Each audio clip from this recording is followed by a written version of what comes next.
சக்தி பிறக்குது. பள்ளிக்கட்டு சுமந்துக்கிட்டா பக்தி பிறக்குது. அந்த பனிமலையில் ஏறிடவே சக்தி பிறக்குது.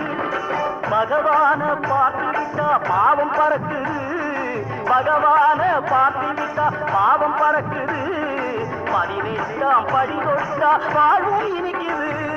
இங்கே மணக்குது சந்தனம், இங்கே மணக்குது. ஐயப்ப சாமி கோவிலே சந்தனம் மணக்குது. சாமி துந்தக்க தோம் தோம், ஐயப்ப துந்தக்க தோம் தோம், சாமி துந்தக்க தோம்